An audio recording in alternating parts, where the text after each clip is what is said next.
Si queréis añadir, si me permitís enlazo con una pregunta que os iba a hacer a continuación, porque Néstor habla del tema de la educación. Es decir, nuestras escuelas de negocio, nuestras universidades, nuestros colegios están enseñando de la forma adecuada. Ya no estoy hablando solamente de neuromarketing, estoy hablando en general, porque tenemos que empezar a aprender a utilizar más el hemisferio derecho, el hemisferio de la empatía, el hemisferio de las emociones, etc. ¿Nos están enseñando a hacerlo? ¿Están enseñando a los chavales a hacerlo? Yo es que, hablando de la universidad, aprovechando lo que decías, yo creo que nos enseñan a organizar, a planificar, a dirigir, a gestionar, pero el área del control yo creo que falla. O sea, yo creo que nos falla el controller, en la pieza defectuosa.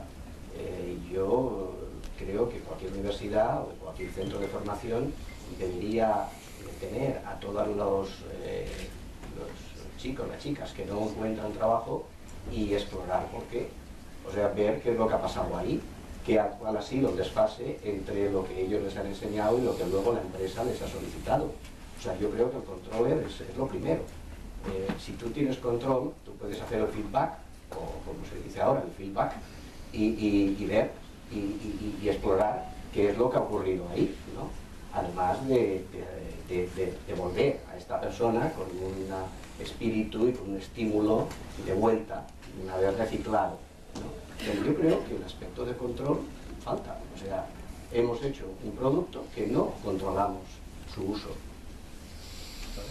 Para aportar algo, yo como emprendedor y llevo 3 años emprendiendo en San Francisco y tengo mucho contacto con empresas seguramente las más innovadoras del mundo.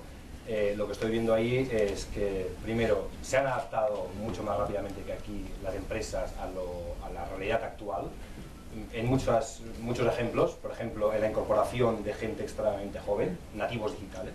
Es necesario incorporar a las empresas nativos digitales que procesan la información de distinta manera. Y aquí, por desgracia, pero también es una gran oportunidad para muchos empresarios, tenemos a muchísima gente joven con talento sin trabajo que deberían de incorporarse a las compañías.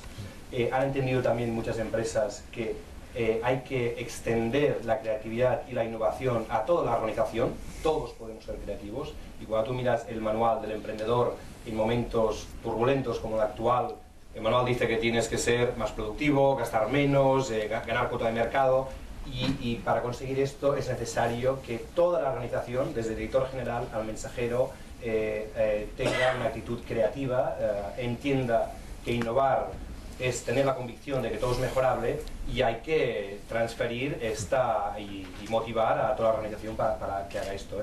Empresas como Zappos, empresas como IDEO, Google mismo, son casos clarísimos de lo que hay que hacer. Y las empresas que no hagan esto en España están muertas.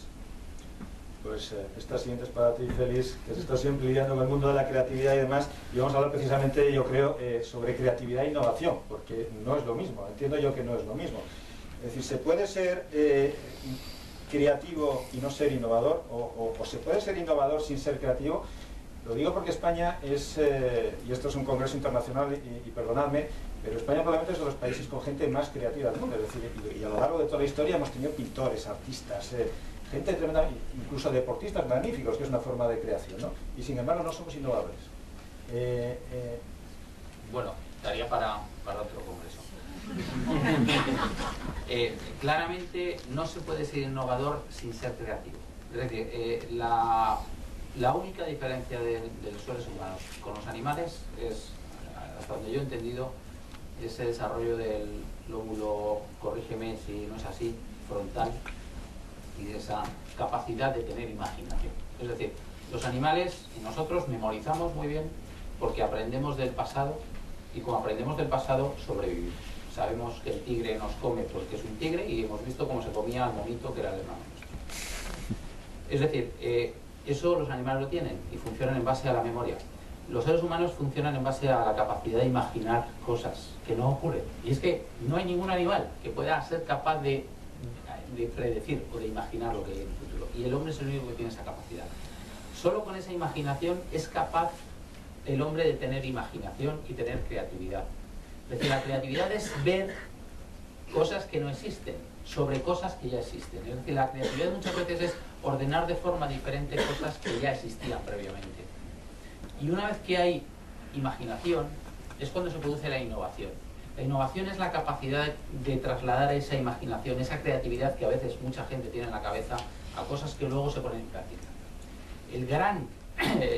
Hemos tenido gente de toda la historia de la humanidad con buena imaginación y creatividad. Julio Verne imaginó el submarino, el globo, el cohete, el viaje a la luna, pero no viajó a la luna ni se metió debajo del agua. Leonardo da Vinci, en cambio, imaginaba y creaba y automáticamente ponía innovación en todas las cosas, en las máquinas de guerra, en las máquinas de lo que fuera. Casos como ese hay muy poquitos, pero yo creo que ese es el proceso. El proceso es, primero, tienes que tener imaginación, segundo, tienes que tener creatividad para desarrollar cosas nuevas con esa imaginación, y tercero se produce el hecho de la innovación, la aplicación de esa imaginación. Ese es mi entendimiento. Entonces, ese es el proceso. Por supuesto, si no eres creativo, ya olvídate. Simplemente ten cuidado con el tigre que se te va a comer. Bien, esto me motivó a... Las últimas investigaciones de Dick Haynes, por ejemplo, dicen que toda decisión humana inicia en un plano metaconsciente, no consciente. Sumo a esto otra afirmación. La creatividad pocas veces es racional y casi nunca consciente. ¿Esto qué quiere decir? Que en realidad toda creatividad surge de un estadio de no conciencia o metaconsciencia y de un proceso no racional.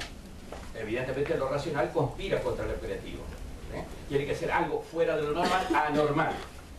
En definitiva, entonces, si nos sujetamos a estas dos afirmaciones, y esto es lo que hacemos en los gimnasios cerebrales, es ¿cómo hago para estimular a la persona para que grabe en su memoria más y más cosas, a efectos de que cuando en algún momento en estado alfa o estado de ensoriación pueda aparecer, como le ha ocurrido a Einstein, como le ha ocurrido a cuanto inventor importante ha habido, le surja una conclusión que no puede explicar racionalmente, pero sí es un invento, es un descubrimiento. La idea interesante con esto que hay de últimos desarrollos de la neurociencia es que uno puede autoliderar ese proceso. Autoliderar el proceso de neuroplasticidad, es decir, dirigir la plasticidad del cerebro hacia el campo que uno quiere de alguna manera trabajar o generar creativamente cosas. No, yo muy rápidamente. Estoy muy de acuerdo con la definición de creatividad, de innovación. Además, creo que España tiene una grandísima oportunidad con la creatividad y la cultura que tenemos creativa, pero no somos suficientemente innovadores, con lo cual no vamos a conseguir convertir estas extraordinarias ideas en negocio si no nos arriesgamos más. Porque innovar implica riesgo. Y aquí nos falta cultura de riesgo, con lo cual no sé de qué manera tenemos que entrenar a nuestros cerebros para que nos arriesguemos menos, y sobre todo en dos aspectos: en tener cultura de fracaso, no pasa nada si fracasas, es un gran problema que tenemos en España, y cultura del éxito, pensar en grande, tener ambición y entender que nuestro mundo es el mundo. Te has adelantado mi siguiente pregunta, porque era precisamente esa, ¿no? Era efectivamente si el desarrollo del cerebro es parte genética, parte interacción del entorno, ¿por qué nuestro entorno es tan poco proclive, digo el español, a la innovación? Es decir, ¿qué factores están obstaculizando para que personas o un pueblo esencialmente creativo no sea innovador? Voy a ver, Enrique, si te uno las dos, porque quería terminar de decir una cosa y así a ver si la uno con lo que ahora dices. A mí me parece que es que hace falta conocimiento. O sea, el conocimiento lleva a la concienciación y la concienciación lleva a la acción. Pero si no tenemos primero el conocimiento, o sea, si no decimos cosas como estas, pues nos quedaremos siempre en un grupo de personas bien intencionadas, pero que no podemos aplicarlo a la empresa. Y entonces la empresa no tendrá este valor. Pero primero, antes de llegar al valor, tiene que pasar por el conocimiento, por la concienciación, y ya llegaremos a la acción, ¿no? Yo creo que todas las grandes verdades, hay una frase de, me parece que Scherer, si me permites la leo, porque a mí me gustó mucho para preparar esto, que todas las grandes verdades son absolutamente triviales y tenemos que expresarlas de una manera nueva, innovadora y, si es posible, paradójica, para que no caigan en el olvido. Entonces, esto es verdad, pero resulta que cuando llegamos a la empresa esto no se dan cuenta, no conocemos esto. ¿Por qué? Por el día a día o por lo que sepamos. ¿Cómo podemos ponerlo en marcha? Simplemente sabiendo esto, llegando a la concienciación. Creo, y después puede ilustrar Félix, porque todavía se acordará de la regla del 70-20-10 de Coca-Cola. La regla del 70-20-10 está clara: 70 voy a mi business, 20 innovo pero bueno, con mucho cuidado. Y 10 soy totalmente loco. Totalmente loco. Si me equivoco en un 10, ¿no? Bueno, es una forma, pero ellos ya han hecho esto, ya han corrido el riesgo que tú dices. Lo que pasa es que lo han corrido con mucha precaución, porque claro, hay que vivir con este... Ahora que hablas de conocimiento, yo creo que se nos va acabando el tiempo, desgraciadamente, porque yo creo que podríamos estar hablando mucho tiempo.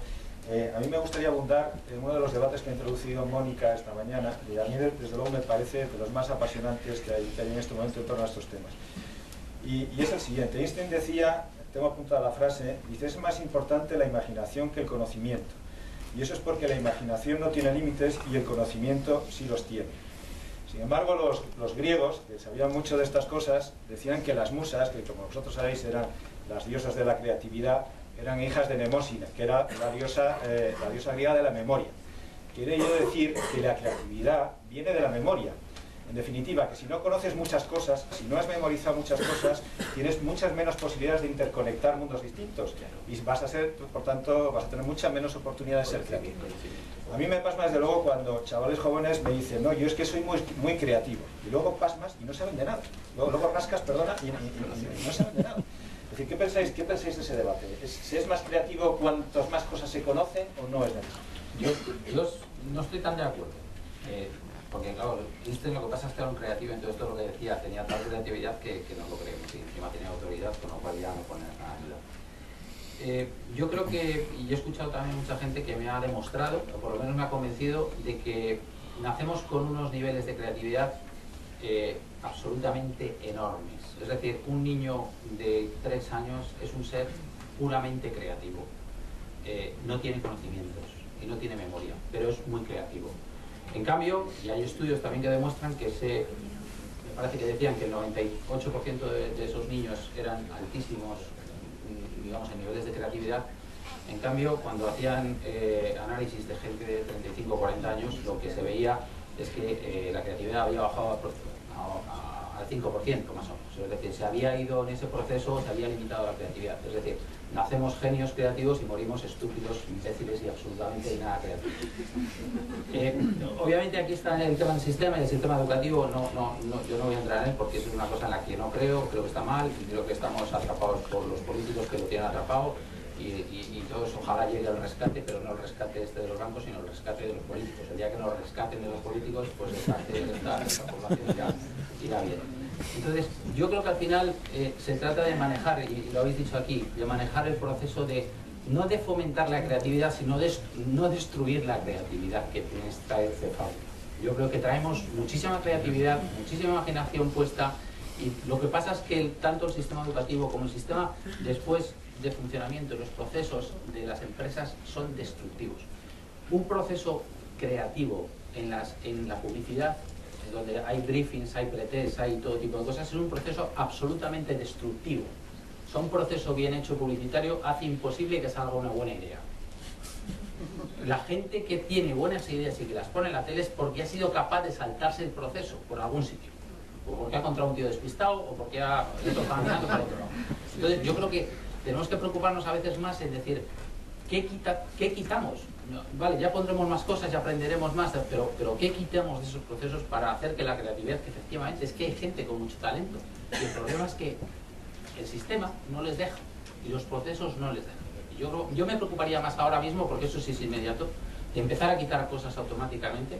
Cogería esas redes que nos han enseñado, que es genial, de esto de cómo los emails se cruzan en las empresas, y empezaría a quitar puntos de esos de las empresas que no hacen más que estorbar. Y ya está, y posiblemente con eso ya mejoramos un poquito.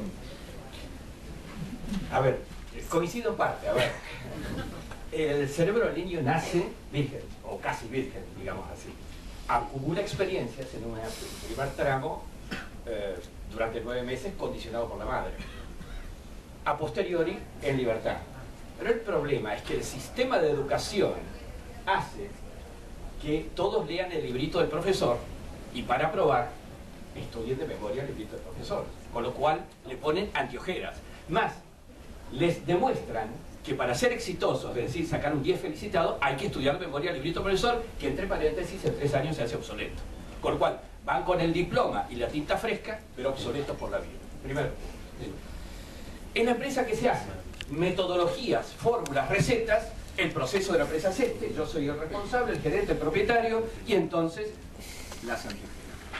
Y de paso, la rutina de ir todos los días por el mismo camino al trabajo y retornar por exactamente el mismo camino, comer en el mismo lugar de la punta de la mesa y mi hijo, mi mujer o mi marido a la derecha y el hijo mayor a la izquierda y así sucesivamente, hace de esa persona una persona que solo le quedan 3 redes neuronales conectadas, la de ir, la de volver y la de volver. Porque en el cerebro lo que se usa se mantiene y lo que no se usa desaparece. Entonces el proceso de creatividad en las empresas tiene que ver con esta situación. Y voy a decir algo más en relación a lo anterior que has dicho de España, y con la suma delicadeza de, si bien tener residencia aquí, como se oye bien, no tengo origen local inicial. Hay un concepto que hoy se está manejando, y el mundo de la medicina me lo podrá explicar mejor, que se llama el ambioma. El ambioma significa el medio ambiente en el cual crece un niño y que le condiciona respecto de aspectos comportamentales. ¿Sí? Pregunto, ¿qué ambioma han tenido los hijos con los cuales ustedes están diciendo no son creativos, o no esto, o no lo otro? Y lo otro concepto que a mí me impactó muchísimo, que es la epigenética. ¿Qué quiere decir esto? Que la expresión de la herencia genética se altera por el ambioma. Esto está queriendo decir que no es solamente el ADN del padre que se transmite al hijo, sino que probablemente el comportamiento del abuelo condiciona el comportamiento del nieto, es decir, del hijo de su hijo. Entonces, probablemente, y atento a lo que decías recién, que me parece importante, a ver, es probable que la culpa, y no quiero hablar de culpas, pero la responsabilidad no es del niño que está en su universidad queriendo salir a ser creativo. ¿No será del abuelo, del padre? ¿No será nuestro problema? Esto lo digo porque trabajando con empresas familiares me dicen, mi hijo me está queriendo fundir la empresa y yo la he creado y la he hecho exitosa. Pero ¿no será tu impronta de una época en la que la fundaste, la que ahora, en otra época y con otras condiciones, la está haciendo fundir a través de tu hijo? Los abuelos, ¿dónde están? Y yo nos estamos totalmente. Yo creo que el conocimiento es el conocimiento y que el briefing admite incluso el contrabriefing de Félix. O sea, yo creo que el conocimiento es el conocimiento y que la creatividad es un trabajo. Y que es un trabajo que tenemos que poner en marcha con un conocimiento y sabiendo a dónde vamos. Y a mí me parece que todo cabe dentro de esto. Insisto, cabe hasta locura. Entonces cabe hasta Félix, no locura, sino cabe hasta Félix con su experiencia de que da mejores fines una forma distinta de actuar. Pero que es como el mundo, todo está dentro de este mundo, aunque no lo parezca. Entonces, yo creo que es un trabajo. La creatividad es un trabajo que hay que llevar a cabo, encauzarla, funcionarla, quizá no dársela a funcionarios de la creatividad, sino dársela efectivamente a todo el mundo, porque el funcionario de la creatividad es que parece mentira, es que aquí, en cuanto damos un carguito a alguien, es que cree que sabe hacerlo, ¿no? Dárnoslo a todos y buscar gente de la calle y tal, pero hacerlo. Muy rápido, porque vamos fuera de tiempo. Bueno, en relación con esto último de si la culpa es del padre, el abuelo o de quién es, o de la universidad, que también se ha comentado, yo creo que es culpa... Claro que me siento abuelo de la apertura. Yo creo que la culpa es de todos. Y por lo tanto, todos podemos hacer algo para crear un ecosistema más creativo, más emprendedor, que creo que es necesario, ¿no? Sobre todo porque al final acabas llegando a la conclusión de que es un tema cultural el que hay que cambiar, que esto de que nos arriesguemos más, al final es un tema cultural. Esto por un lado. Yendo a la pregunta de si la falta de conocimiento puede hacer que seamos más creativos, como no hay tiempo, yo recomiendo, ahí hay 12 participantes de nuestra tercera edición del programa de creatividad Imagine, que están con nosotros. Os recomiendo que habléis con ellos si tenéis ocasión ahora y os explicarán un poco conclusiones y lecciones que hemos aprendido en este centro de creatividad. En primer lugar, de que los niños son altamente creativos, hacemos mucha sesión con niños y te das cuenta que ellos no tienen límites y por lo tanto son estupendos a la hora de generar ideas. Lo que estamos intentando es que ellos tengan, por lo menos durante un mes, vuelvan a ser niños y que luego continúen con con este espíritu. Creo que decía Picasso que cuando uno es niño para toda la vida. Vamos a intentar que todos volvamos a ser un poco niños. Claramente nos hemos dado cuenta nosotros es que todos podemos ser creativos, absolutamente todos. Y cada clave aquí, como decía en la ponencia Roberto, es crear equipos pluridisciplinares. Nosotros en Imagine tenemos desde Gemma, que es matemática de Cantabria, hasta Anderson, que nos está ahí, que es presentador de televisión de Brasil. Y los 12 son extremadamente distintos, y lo que hemos demostrado es que trabajando en equipos pluridisciplinares, con un respeto evidentemente, se pueden conseguir grandes cosas. Con lo cual, también la última conclusión a la que llego es, ya no es que hay gente que tiene muy buenas ideas y otros no, todos podemos tener medias ideas o partes de ideas que sumadas, interconectadas, y evidentemente la tecnología hoy en día nos ayuda mucho a hacer esto, podemos generar grandísimas ideas. Y una última pregunta, como veo que nos levantáis, una última pregunta que no me resisto a hacer, sobre todo porque estamos en un contexto en este momento de crisis, de negatividad, de pesimismo, que la verdad es una cosa que es que desploma, ¿no? Se dice que las emociones positivas es un plus para incrementar la creatividad. Es decir, ¿vosotros creéis que las personas más alegres son más creativas? ¿De verdad? ¿Es así? Sí. Sin ninguna duda. Sí. ¿Y que una persona creativa tiene que ser alegre? Yo siempre he dicho que por ejemplo, pues estando en Coca-Cola, claro, que como cuando la gente nos visitaba, que qué ambiente había, que cómo nos lo pasábamos, digo, pero vamos a ver, es que de un equipo triste solo salen cosas tristes. Si es que en los anuncios que ves en la tele ves que detrás hay, sin conocerlos, hay gente triste. Entonces hay que fomentar el ambiente, incluso el de trabajo y la mezcla y un poco la libertad o saltarse el proceso, son los que hacen que la gente coja optimismo, y ese optimismo al final se refleja en el trabajo. Los fanáticos no ríen, o sea, tú coges, los fanáticos no son optimistas, solamente saben que tienen una cosa que hacer, ¿no? Huyamos de eso, ¿no? Hay que ser optimista, alegre y tener sentido de humor. A ver. La persona estresada tiene un cerebro más chico en términos de redes neurales, con lo cual ya desde el vamos, la persona triste y estresada tiene un cerebro menos conectado, con menos posibilidad de ser creativo y menos posibilidad incluso de tomar decisiones correctas. De manera tal de que me parece importante recuperar esto. A mí esto me lo enseñó mucho algunas experiencias largas en la India, donde los procesos, y aquí algo se mencionó, de meditación, que de alguna manera es poner la mente en blanco y dejar que la mente funcione y sea creativa, me parece que eso ayudaría mucho. Hoy un ejecutivo moderno, a lo que lo entrenamos es no solamente activar neurocognitivamente, sino tener 15 minutos diarios de meditación. Pero meditación no es una cuestión religiosa ni nada que se le parezca, tiene que ver con poner su cerebro en condiciones, y esto lo estabiliza respecto del estrés y respecto del condicionamiento tristeza mediante que tiene en la vida diaria de hoy. Una palabra solo. Para mí la clave es la motivación. Sí, claro. Tener la gente motivada hace que sea mucho más creativa y que pueda conseguir grandes cosas. Absolutamente. Pues con estas emociones positivas nos quedamos en esta mesa redonda. Muchísimas gracias de verdad. Y Mónica.